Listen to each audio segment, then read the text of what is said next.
Réunir tout le contenu musical sur une seule plateforme, c'est l'objectif de Listen.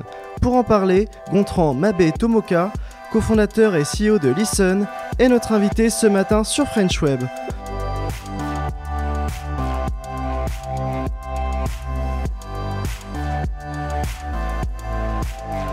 Bonjour Gontran. Bonjour French Web. Alors, on voit de plus en plus de services qui agrègent du contenu musical, mais souvent c'est juste axé sur des chansons et c'est les mastodontes du numérique, à savoir les GAFA, qui monopolisent ce marché. Vous avez créé une application qui est un peu plus libre, plus accessible au plus grand nombre. C'est ça, c'est-à-dire qu'il y a plusieurs plateformes spécialisées pour différents services. Donc il y a des plateformes de streaming, des plateformes justement liées à l'information musicale type news, donc des blogs. L'idée de Listen, c'est de pouvoir proposer une centralisation intelligente du contenu musical. Donc ce qu'on entend par contenu, c'est tous ces formats, des places de concert, des vidéos, des événements. Et l'idée, c'est d'avoir le moins d'efforts de recherche à faire via ce contenu.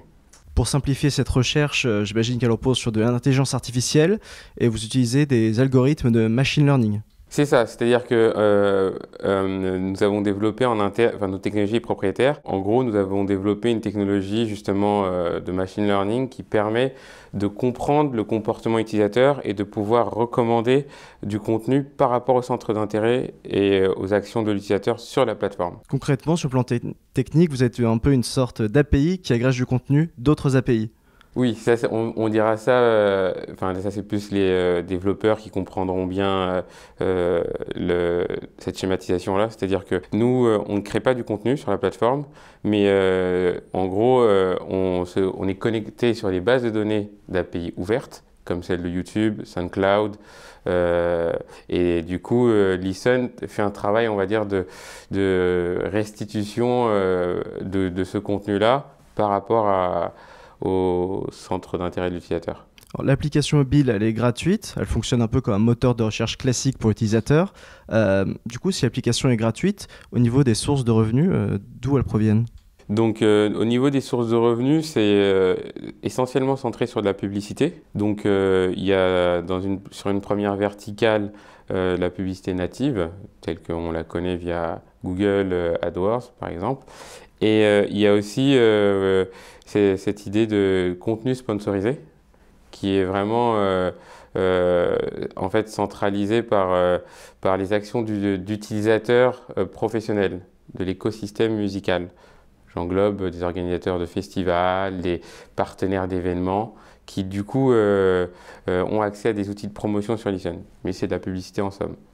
Et dans ce troisième volet, c'est le développement de licences d'exploitation. Avec le déploiement de l'IA, notre technologie peut être exploitée par des partenaires et donc du coup, comme elle ferait l'objet d'un dépôt de brevet, il y aurait aussi la possibilité justement d'avoir des licences pour d'autres acteurs.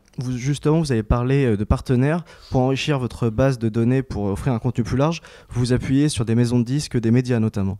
C'est ça, c'est-à-dire qu'on a une vision assez globale de l'écosystème, donc avec tous les acteurs. Donc il y a les médias, il y a aussi des acteurs à proprement parler de l'industrie musicale, donc toutes les structures autour de l'artiste, label, agence de booking et maison de disques. Mais il y a aussi des acteurs qui sont connexes, mais qui permettent justement d'avoir de la visibilité sur du contenu et sur les artistes, comme les agences événementielles ou certains partenaires d'événements musicaux. D'autres avant vous se sont essayés au gratuit dans l'industrie musicale pour l'offrir au plus grand nombre dans le digital. Je pense notamment à SoundCloud, mais qui est en très mauvaise posture. Qwen qui a aussi testé la musique, mais c'est aussi compliqué. Quand on voit que justement ce marché est monopolisé par des plateformes comme Spotify, Apple Music, qui proposent des musiques, mais pas que, qui enrichissent de plus en plus leur contenu, est-ce que justement vous n'êtes pas un peu inquiet pour votre avenir sur ce marché qui est assez compliqué finalement? C'est vrai qu'il y a une perception complexe de l'écosystème musical, où la musique apparaît comme étant quelque chose d'accessible et gratuit. Maintenant, à l'heure d'aujourd'hui, l'ensemble des acteurs ont conscience qu'il y a une effervescence assez accrue au niveau du business model. Donc c'est les artistes, les labels, les services de streaming comme Spotify, YouTube, qui du coup s'obligent à intégrer la rémunération des artistes dans les contenus où ils génèrent du chiffre d'affaires et les maisons de disques. Donc on arrive à un stade où on va dire les signaux sont plutôt positifs à ce niveau-là et le marché, on va dire, se segmente, tend à se segmenter de manière assez bien redistribuée en termes de possibilités de revenus. Vous comptez vous concentrer uniquement sur le marché français ou est-ce que vous avez aussi des ambitions plus larges à l'international? On a clairement une vision internationale du business. Certes, Listen est né en France, c'est une start-up française, mais on est vraiment international. Et d'ailleurs, on a remporté le concours Business France pour le South by Southwest. C'est le plus grand festival de l'innovation autour de la musique à Austin et on y sera présent mi-mars. Donc ça nous fera notre première implantation sur le sol américain auprès de potentiels partenaires qui pourraient nous aider à déployer justement notre plateforme là-bas. En 2018, vous allez monter en puissance. Quels sont vos objectifs principaux pour cette année? Donc nos objectifs principaux sur le court terme, c'est le closing de notre tour de table auprès de Business Angel, qui est en train de se finaliser et certains fonds. Et ensuite, il y a l'écosystème anglo-saxon américain avec le South by Southwest où on va bénéficier d'un appui de poids avec Business France et quelques acteurs déjà avec qui on est en pourparlers. Et troisièmement, c'est le lancement commercial et officiel à partir de la France, justement, de l'application mobile, qui se fera d'ici courant juin 2018. À vos yeux, l'avenir de la musique, il s'écrit exclusivement en digital? Je ne pense pas qu'il s'écrive exclusivement en digital.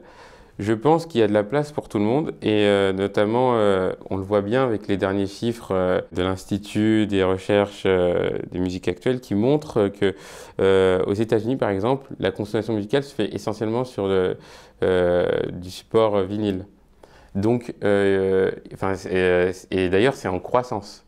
Il y a un petit effet vintage. Exactement. Donc du coup, je pense qu'il y a juste une compréhension qui s'établit de la part du public, mais aussi des acteurs, que le support musical peut être distribué sur différents formats. Donc je pense qu'il y a de la place un peu pour tous les acteurs. Après, ça va pousser justement à ce qu'il y ait justement un aspect compétitif et donc du coup une exigence du service qui soit apportée pour le client ou le public. Merci Gontran. Merci French Web.